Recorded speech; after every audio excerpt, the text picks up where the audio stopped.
let the show begin. My name is Nikolai. I was just a few seconds ago on the screen. Some of pure marketing and business development. Here I am again. Today's presentation is going to be a very interesting one, so hang in there.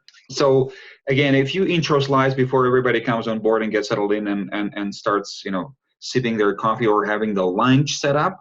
Follow us on Twitter or any other social media channels. We're there all the time, and this is one of the best ways to keep in touch with us.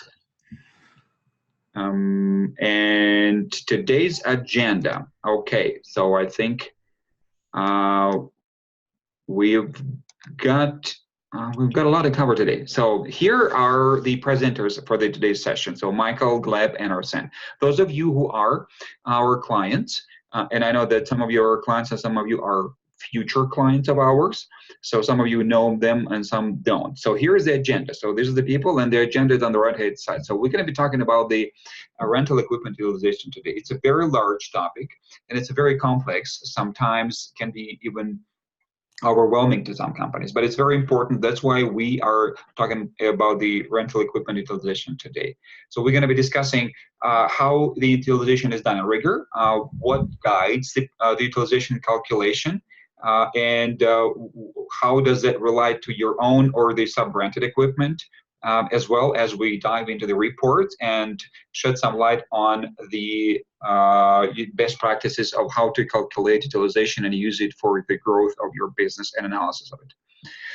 So again, to those of you who are new to RigER, we wanted to run a few slides just telling what RigER is and where it comes from. So basically, RigER is a flagship of the Belkasoft Corporation, that is a Canadian software company. And our mission is paperless enterprise, custom solutions, and integration. So they're the three pillars based on which we create our product. And our product family is growing and has grown in the past 7 years. So we are a platform for the oilfield services and the rental companies. And based on the RigER platform concept, we have the cloud application and the mobile application, and now it's 4 mobile applications actually for different roles. And we have several industry applications that are built using the RigER as a platform. So they are listed down there. You can see them from the rental equipment distribution to the waste management. So you can basically do anything in RigER. And to prove that you can do anything in RigER, here are the companies that are using RigER for their operations management. So the companies really vary in scale and the size and the type of equipment that they're using that are using RigER to track the equipment. And the equipment can be of any kind and sort. We can set up basically pretty much any equipment to track in RigER. So let me pass the microphone to Michael, who's going to dive in right into the complex subject of the rental equipment utilization. Hello, everyone.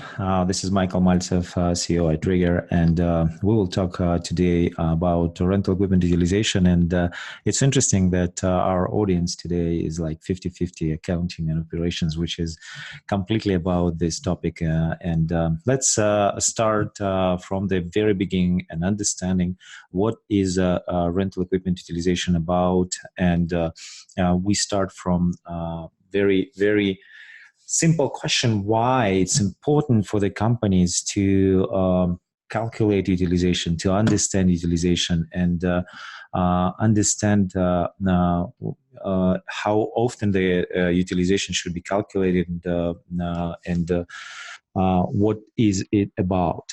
So the general utilization definition is the operating time versus available time. And usually it's calculated by percentage, and it's a definition of like a general business dictionary. And when we talk about the American Rental Association definition, the time utilization and financial utilization, there are two types of the utilization. And the time utilization in oil field, we calculate by days. And the financial utilization, we calculate as a revenue versus acquisition cost. So we understand how fast we recoup our investment for this particular type of equipment, this particular piece of equipment, this particular rental fleet.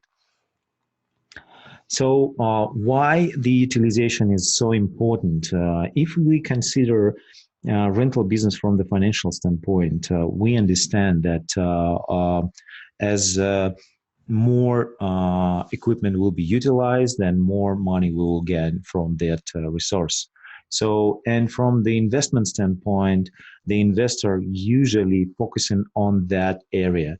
They like to know the percentage of the usage of each particular segment of the rental fleet, and understand the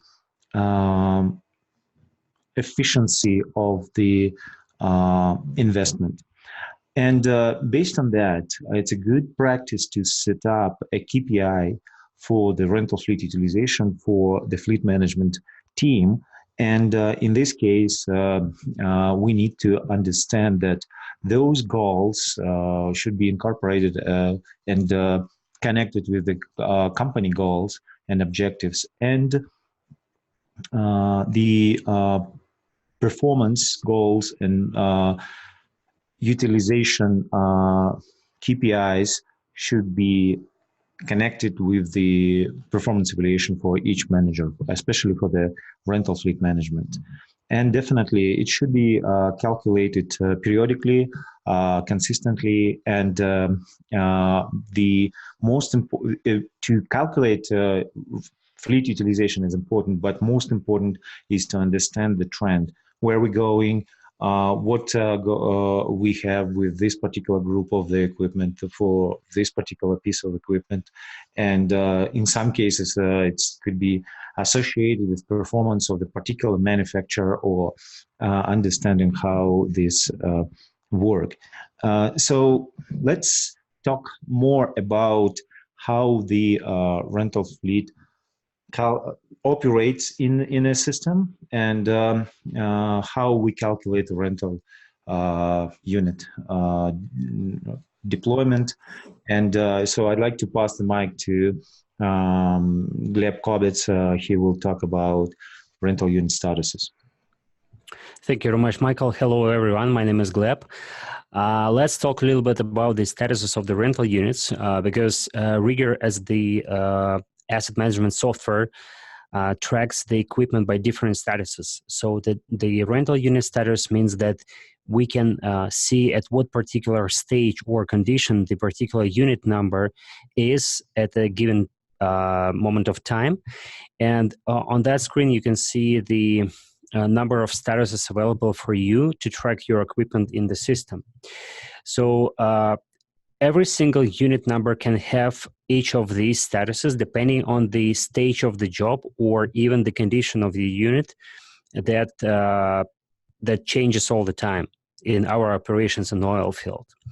So available status means that we can dispatch this equipment and it's ready to be rent out. And I'll go through these statuses a little bit later and show you how we can change it. So available status can be changed by, actually every single status in the system can be changed by a particular document, or sometimes action in the document. For example, the available unit can become after the rental ticket return. So when we return the equipment, it goes to the available status and it's ready to be deployed to the next job. Also, we can switch the available status from in repair status by a repair ticket when it's done, or also when we bring the equipment into the database and we allocate these two stocks, we usually use the bill of lading, which actually supports the purchase process. And also available status can be changed by the inspection card. The deployed status of the unit means that this unit is on rent right now and the rental period is going on. And deployed unit is assigned to a particular rental unit by the rental ticket delivery document. So when we deliver the equipment and the rental period has been started, the deployed status is assigned.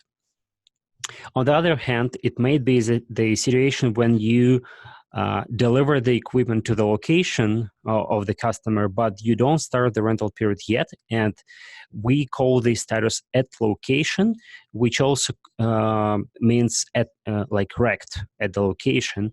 And this status can be changed by rental break note or rental ticket delivery when we deliver the equipment, but we just specify in the ticket that the deployment date will be, say, in 2 days. The next status is lost, and it can be changed as well by the rental ticket return. So when we return the equipment and we realize that the equipment has been lost, we just specify that in the ticket, we assign this status to a particular unit number. The for inspection status can be changed by the rental ticket, both delivery and return. So if the equipment needs inspection before the release, we can do the inspection card before the delivery. On the other hand, we can do the inspection after the return of the equipment.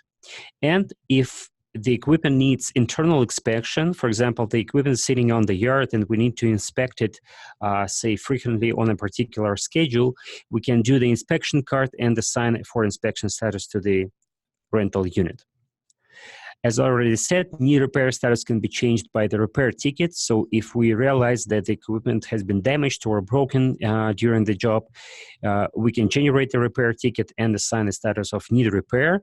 And if the unit is in need repair status, it obviously cannot be dispatched to the next job. So the system controls that and prevents these from messing up the whole stocks.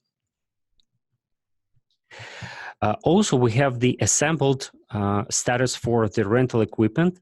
It means then when we combine multiple components, multiple individual rental units into one big assembly unit, so those components get the status assembled. And usually it's done by the assembly list. In case when we need to sell the equipment to the customer, or we've just got the sales order request, we can sell the equipment within the rental ticket if it's a part of the job. And the equipment, for example, again, has been damaged. We sell this, and the unit has gets the status sold, and this particular unit number will be written off from the stocks. Also, we can do just the sales ticket to sell the equipment. And usually, when you set up the system and you purchase a new equipment, you first enter the rental unit or particular piece of equipment in the system. You just record this as a new item. You haven't done purchase yet, so the equipment will get the no status. It means that we haven't purchased it yet, or we haven't sub-rented it. So sometimes companies just keep it in the system and then they do the purchases. On that note, let's switch to the next part of our presentation, and I'll ask Arsen to tell about the rental units deployed days. Thank you, Gleb, and good afternoon, ladies and gentlemen. So let's talk about deploy days. Now, I'm not going to dive really hard into the topic, what rental period and deploy days are in general. I will talk about what those mean in RigER. And it all starts with the rental ticket delivery. So when we deliver our equipment to the client location, it gets the status still deployed, as Gleb has already mentioned, and the rental days start counting. And obviously, everything is going to end with the rental ticket return when we return our equipment to our main shop. Now, the rental period and the deployed days are not necessarily the same thing, and the rental period can sometimes be more extended than compared to the deployed period. So if we move to our next slide, in our platform in RigER, we do have a general rental type of the agreement where we can specify our rental periods, and those can be counted as daily, like it's done mostly in Oilfield, and we can also create weekly or monthly cycles for rental periods. So in those cases, the rental period would extend beyond the limits of the deployed days period. So in your screen, you can see how we can create the rental period in RigER. We can set up the base day for the particular time period. We can even set up a price matrix for that particular rental period, counting daily, weekly, monthly, etc. And we can assume that our monthly period is going to be invoiced for the 30 days, but sometimes it's not going to be true, because in real life scenarios you will be invoicing for a month, but instead your real life situation would be invoiced for maybe 15 or 16 days. There are several things that will affect the deployed days and the rental period itself, and one of them is the rental breaks. This is the situation when you have units on the client location, but you have to end the billing for it. You don't have to charge for it, and you just issue a rental break note, and it puts the units themselves to a status of at location, and your rental period is not being charged. So in this case, you can see the rental break note in your screen. It obviously has a start and end date, and it has a 5-day period. And we are going to look into a generator, a particular unit number, and see what happens with its status during the rental break. So at first, we issued the rental break from February 10th to 15th. So we are looking at the unit number statuses in our unit number dashboard. And you can see the on February 13th, our generator has the status of at location. Now, if we move on to February 16th, our unit number status has already changed back to deploy. So the physical unit itself was still in location, but we did not charge the client for those 5 days that the unit was on the rental break. The other two things that will affect the deployed days and the rental period and the utilization logic itself would be the repairs and the inspections. Now, in our system in RigER, we do have need repair and for inspection statuses for rental units and their unit numbers. And this screen shows a particular example of unit numbers that have those statuses. And while those statuses are active, these units cannot be counted under the utilization. So let's move on to questions and answers. Thank you, Arsen, Gleb, and Michael. It was pretty interesting, and here's the time for you, all of you who are joining us today. So the time for you to ask any questions that you may have that relate to the topic today, that is utilization. So the first question comes from, oh, it's Erin. Okay, so that's Erin. So the first question from Erin, and Erin is asking, so what is the minimum time frame that RigER takes as base to count utilization in it? Hours, days, or etc. So there's a let me take that. So yeah, good question actually, because different systems consider a different time period for the utilization. In RigER, because RigER focusing on the oil and gas and oil patch, the daily period become a main period. So in this case, we track all our equipment utilization and statuses by days. It means that if you have two different statuses for the particular day, the deployed status will be major. Say, for example, for the delivery ticket, the first starting date will be counting as a deployed, and the last date will be counting the deployed. The return day will be deployed as well. Okay, so, perfect. So the short answer is daily. Okay, good. Well, because it's our specifics of the oilfield rentals. That's good. Thank you very much, Michael. So we have another question. We have a question from Mark, and the question reads, who typically makes the status changes? Is it done remotely, on mobile? Does it update immediately? Will a monthly bill be will a monthly bill with a break generate one invoice for the month, less the break, or two invoices for the month? Okay, it's a great question, Mark. So first of all the status is done on the background, so you do not need to switch, and you actually have no ability to change status manually. So the only statuses changes can be done by documents. And when you post the documents, when you save the documents and click post, it records a new status. again, if we have that kind of algorithm on the background of the document. So yeah, so just to add, Michael, just to make sure that Mark understands. So we basically, when we do the implementation, we do we create a flow, and based on your flow, we create the document flow, and then based on the changes in the documents flow, the status of the documents, the status of the equipment changes.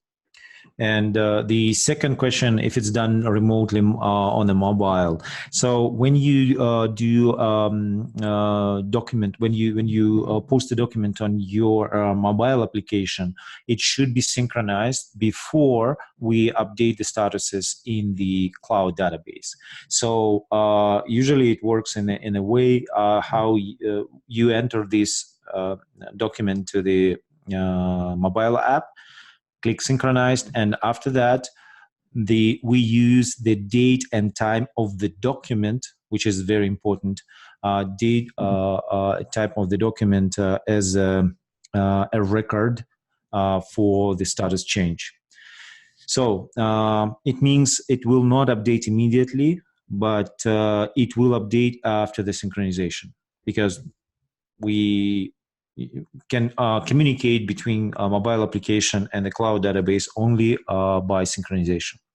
If we talk about updating statuses on the cloud and using a desktop application, definitely the delay could be maybe milliseconds or less. So and the second question will be monthly if we have a break and how the break will showing in the invoice. Definitely it will be one invoice. It will be 2 lines. So it will be like the break will be say, for example, you have like full months, and from 5th to 7th you enter a break. And in this case, it will be line number 1 from 1st to 4th, and from 8th to end of the month will be second line. Perfect. Thank you very much. I have one more question from Lauren, Michael, and the panel. So why sometimes utilization may not be correct? And that may have a little bit of elaboration on that. So I guess I would rephrase it, why utilization can be different at times. Let me take this as well. So the utilization rate can vary because you can use like a different person can use a different methods how to calculate that, and we will discuss that down the road for this webinar. What could be tracked differently, and in general, the company should apply only one rule how we can calculate the utilization, and this will be one of the advice for us. Usually, if you use a software, definitely inside the software you already have that kind of formula. But if you use this like manually, you need to understand what's included, what's not included to the utilization calculations. Okay. Okay. Thank you. Just for the for the benefit of a time, let's just move to the next part of our presentation. Oh, there's another question. Before we do that, another question from Mark. Do you have reports that cover operational utilization versus financial utilization? Short answer, yes, and we will show it today. Okay, perfect. Let's move forward then, and we'll get to the other questions at the end of the second part of the presentation. Thank you, everyone. Yes. Right away, we're going to show you the report that we use to analyze our sub-rental operations. But before we take a look at the report, let me just show how we calculate the utilization for the sub-rental operations. And the basic document workflow looks like this on that scheme. So we start the sub-rental agreement when we take the equipment from our vendor. And on the sub-rental agreement, we specify what kind of sub-rental daily rate or standby fee is applied to the equipment that we take. And the sub-rental agreement is responsible for just setting up the prices for the sub-rentals. Now, next step, we do the subrental ticket in, which brings the equipment into our stocks and start calculating the subrental days. So subrental start and subrental end will be in the subrental ticket out. Once we brought the equipment to our stocks, we can dispatch it to our customers, and we follow the general workflow where the rental service agreement has been generated, and the daily rental rate for our customer for the subrented equipment is specified. And then rental ticket delivery starts the rental days and rental period for our customers. Also, the rental ticket can have a rental break, which will not be included in the utilization calculation. And now, when we have both subrental days and rental days, we are able to calculate the subrental utilization ratio. And on the report that you'll see right now on your screen, you see that we have breakdown of the serial numbers that have been subrented and rented out to our customers. So we see the days of the subrentals, how many days the equipment have been deployed, and the amount of the subrental fees. And also the same information we see for the rentals that we have rented out to our customers.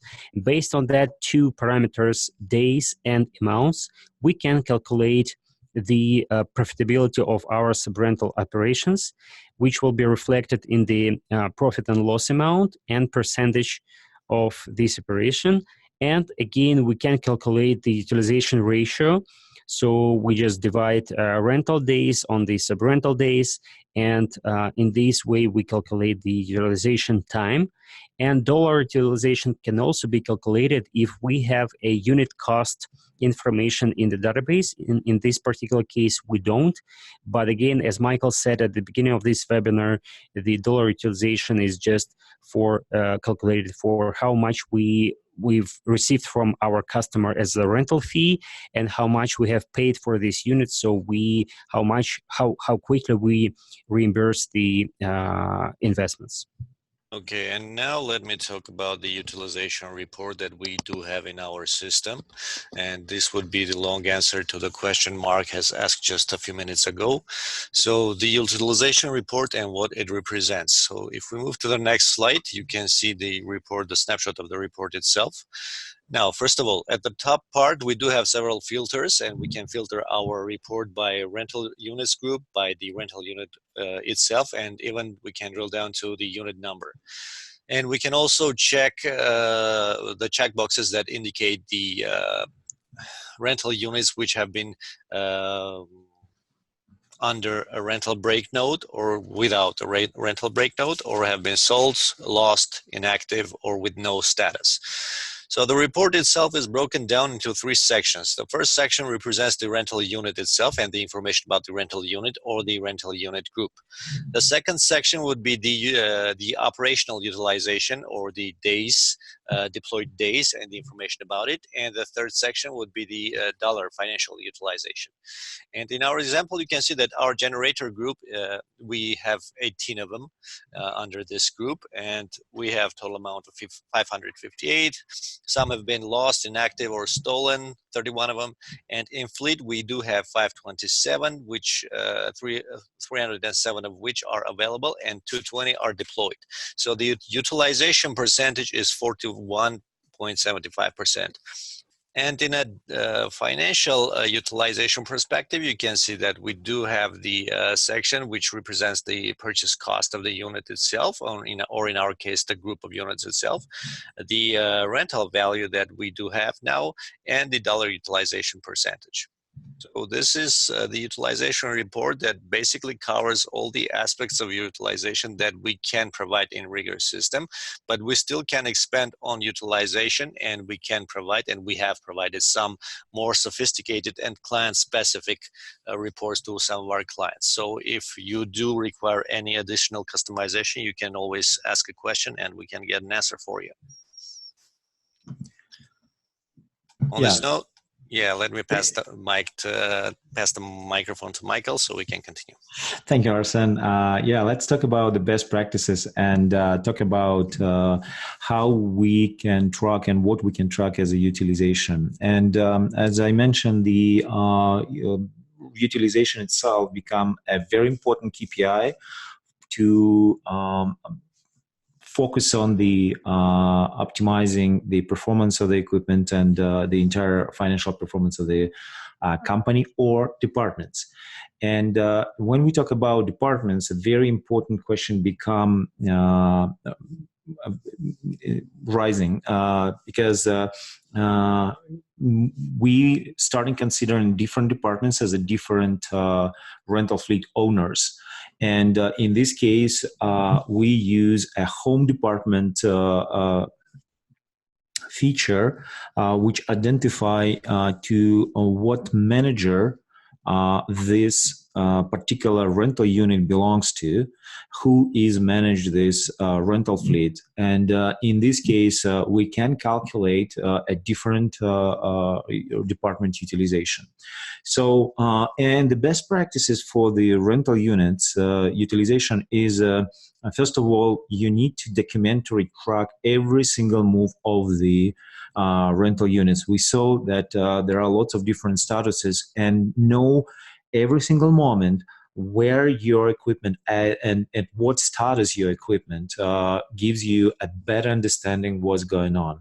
We have clients, they do lots of repairs, and they'd like to understand what is the most efficient external repairs or internal repairs, what kind of type of equipment required more repair days or less repair days.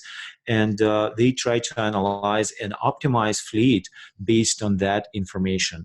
If you not track that, definitely you will not know that. Second, check equipment status daily. It's a great practice to run the availability report to all your managers. They will better understand what's going on, and it will optimize the business processes, and the clear visibility will give you a better understanding what needs to be done today. For example, if you have again, lots of equipment in the repair status, you need to understand what's going on. It could be like an issue with the repair process, or maybe spare parts is not available, or not something needs to be done to move your rental fleet to the working status. And definitely deep utilization analysis by days and dollar amount can give you a better picture, better understanding of your business. So what we can recommend for the companies from our experience to boost rental fleet utilization. First of all, locate your equipment by clear visibility. Again, and again. It could be by department, it could be by a particular manager or particular type of the equipment, or even unit number. Analyze the usage trend, understand what equipment use where, and what is the utilization rate for a particular unit number of particular unit group. Use equipment based on the utilization, because say, for example, some of the clients, even by clients, you can analyze utilization. Some of the clients can use this type of equipment more, sometimes less. Definitely, you need to understand the productivity and performance. And in this case, dollar utilization and day utilization will be a good example of that. So, say in our particular case, which Arsen just showed you, we have 41% utilization by days, and 200 utilization by dollar amount, which again needs to be analyzed. And it's a testing database, testing example. But if you see that kind of situation in real life, you should think about maybe investment to this group of the equipment. Analyze equipment and operational state. So after the utilization analysis, usually when we talk about equipment performance and equipment repairs, the next step become understanding if we talk about utilization and repairs, understanding what is the malfunction of the equipment or defects or most common defects for that particular type of the unit. Rental fleet investment based on the utilization. Definitely you split your rental fleet by different groups and understand what is underutilized or what is highly utilized equipment. And definitely when you have to invest and increase your fleet, this will be a good sign to invest the particular group of the unit, and definitely minimize maintenance downtime, repairs downtime to boost rental fleet utilization. In some cases, we see that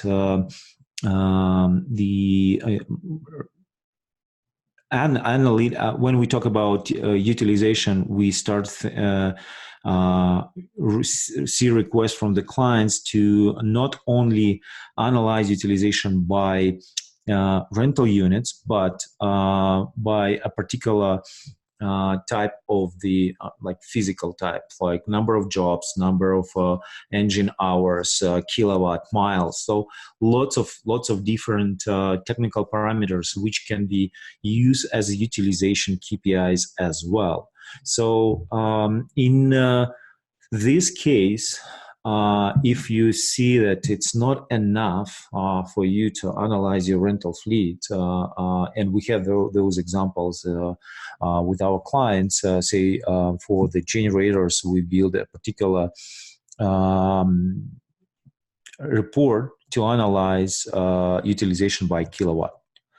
And for the light towers, we usually see the number of hours and utilization by number of hours, and this corresponds to the maintenance as well, but you can better understand what's going on with your rental fleet and usage of your rental equipment. So this what we can recommend to do to boost utilization. And again, we stress that utilization is very important aspect of any rental business.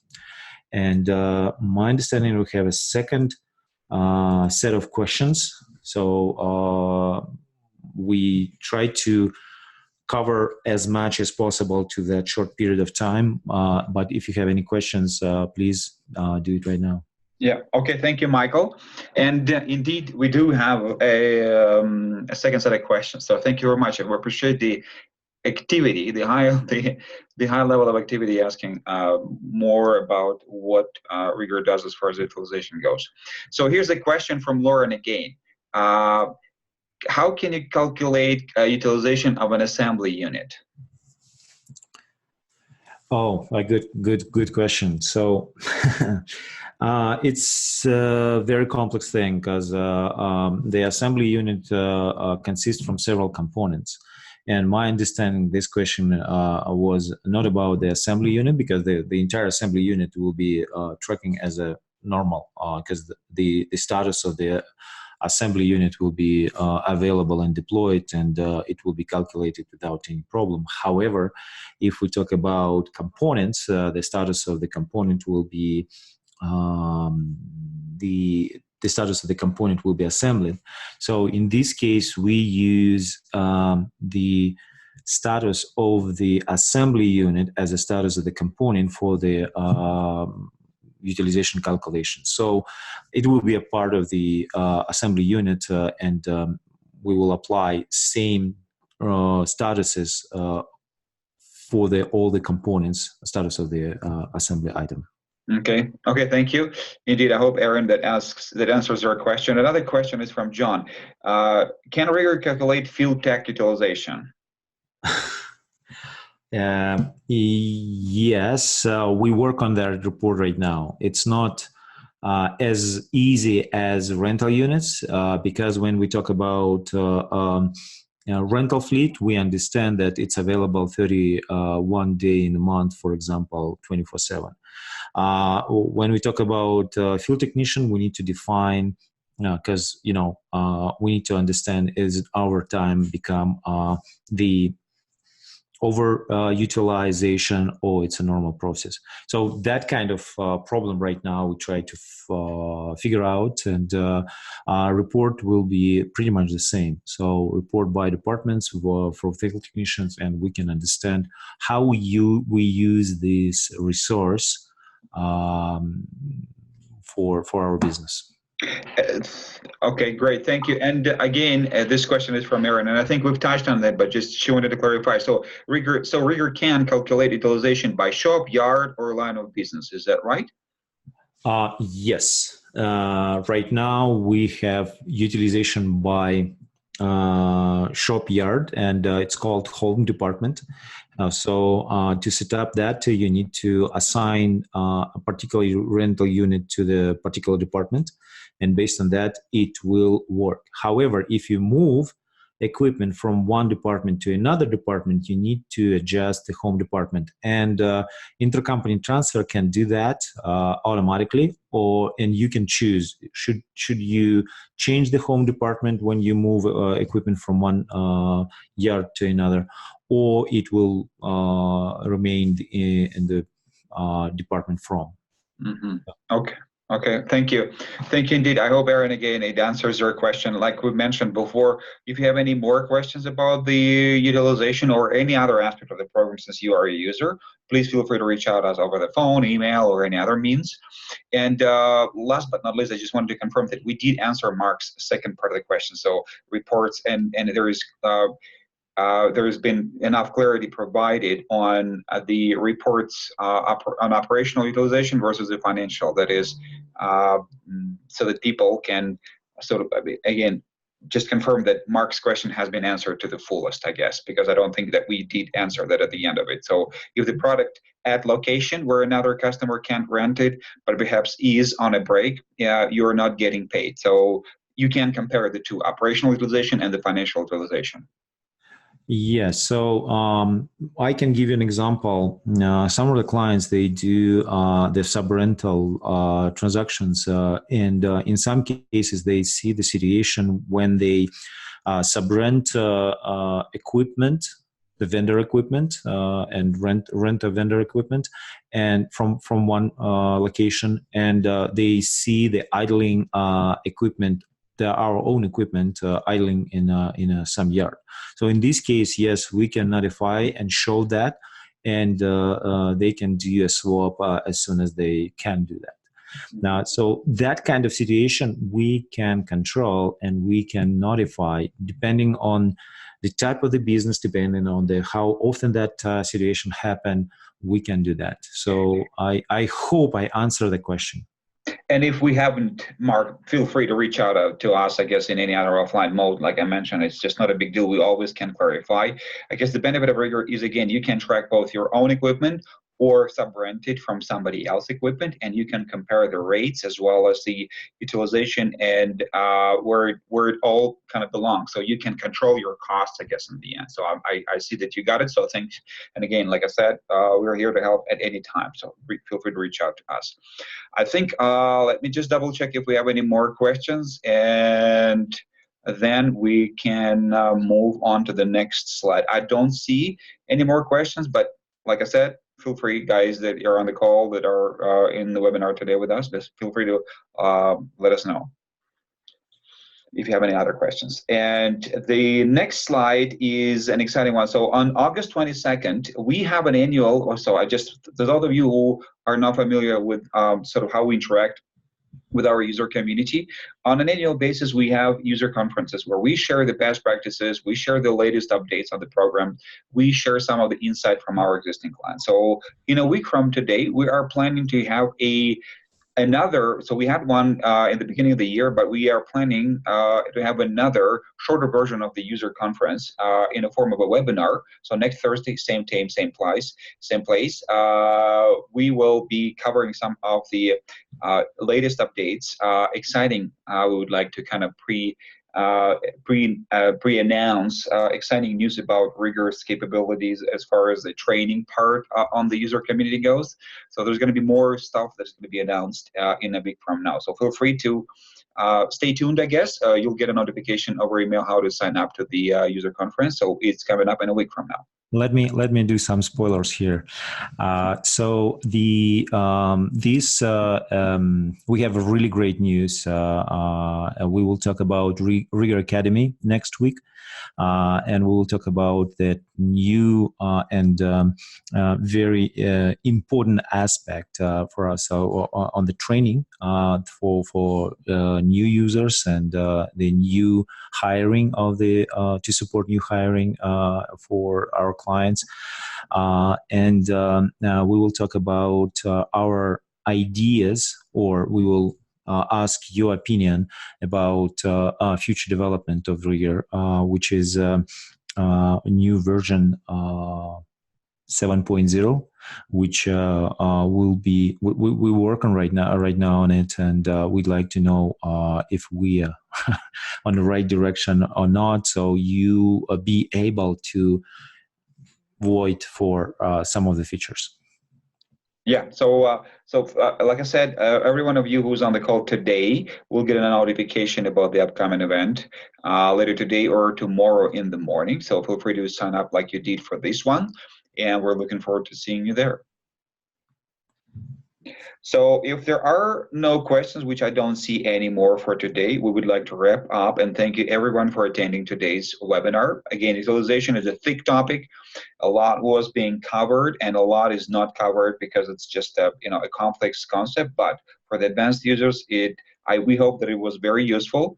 So like I said, we invite everyone to the next week's user conference where we're going to be sharing exciting news and showing you and giving you a chance to vote on some of the features. And let's keep working in the oil field and make sure that we're making progress and making money, utilizing equipment and using the best product out there. Yeah, let's make oil field great again. Thank you so much. Thank you, guys. We'll see you next week.